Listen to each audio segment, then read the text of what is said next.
बिस्मिल्लाहिर्रहमानिर्रहीम। अस्सलामुअलैकुम वरहमतुल्लाहि वबरकातुहू।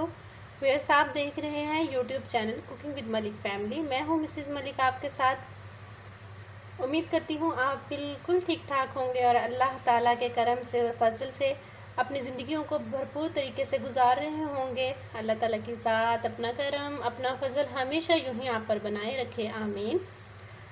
तो व्यूअर्स, आज मैं आपके लिए लेकर आई हूँ बहुत ही मज़े की, बहुत ही खट्टी मीठी सी ड्रिंक, जो कि है अंगूरों का शरबत। ये बहुत मज़े का बनता है, खट्टा मीठा सा होता है, बहुत यमी होता है। बड़े भी पी सकते हैं, बच्चे पी सकते हैं, ख़ुद भी पिए, बच्चों को पिलाइए, बड़ों को पिलाइए, और यकीन करिए बहुत ही मज़े का और हेल्दी होता है। इसको बनाने के लिए बहुत ज़्यादा चीज़ों की ज़रूरत नहीं होती है। बस आपने अंगूर लेने हैं, उनको अच्छी तरह से धोकर टहनियों से अलग कर लें। और यहाँ पर मेरे पास 2 कप के करीब जो अंगूर हैं, जो तकरीबन 1.5 पाव के करीब बनते हैं, और 3 टेबल स्पून मैंने भर के चीनी के लिए हैं, और हाफ़ टी स्पून मेरे पास काला नमक है, और आइस क्यूब्स हैं, वो हस्ब ज़रूरत जितनी आपको ज़रूरत हो। अगर आप पानी ठंडा इस्तेमाल कर रहे हैं तो आइस क्यूब कम डालिएगा, और अगर आप पानी नॉर्मल इस्तेमाल कर रहे हैं तो फिर आप जो आइस है उसको थोड़ा सा ज़्यादा कर सकते हैं। तो अभी मैं इंशाल्लाह स्टार्ट करती हूँ इसको।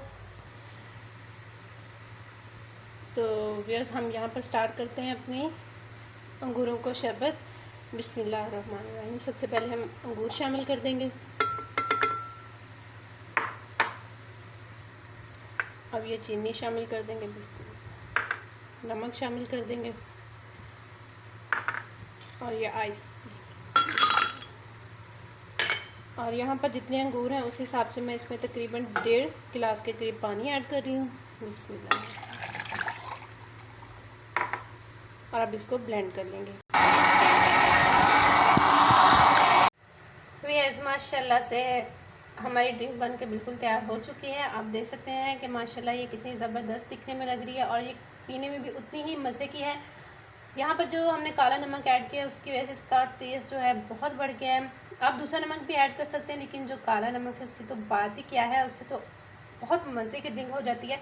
और यहाँ पर मैंने स्ट्रेनर से जब इसको स्ट्रेन किया तो ये देखिए इसके अंदर से ऐसा पल्प से निकला है, तो ये हमने निकाल देना है, इसका कोई फ़ायदा नहीं। इसको हम स्किन पे ज़रूर इस्तेमाल कर सकते हैं। इसको कैसे स्किन पे इस्तेमाल कर सकते हैं तो इंशाल्लाह इसके लिए मैं एक अलग से वीडियो ज़रूर बनाऊंगी। और आप देख सकते हैं, मेहमान अचानक से आ जाए तो मेहमानों को ज़रूर सर्व करें, बना के दें। इंशाल्लाह मेहमान ज़रूर खुश होंगे। बच्चों को बना के दें। इसके टेस्ट को दुबाला करने के लिए आप इसमें लेमन जूस भी शामिल कर सकते हैं, लेकिन यहाँ पर मौसम थोड़ा सा चेंज हो रहा था तो मैंने नहीं शामिल किया। इसके साथ ही मैं आपसे चाहूँगी इजाज़त। अपना बहुत सा रखिएगा ख्याल, मेरा कीजिएगा इंतज़ार। मैं मिलूँगी आपसे इंशाल्लाह एक नई रेसिपी के साथ। टिल देन, अल्लाह हाफिज़।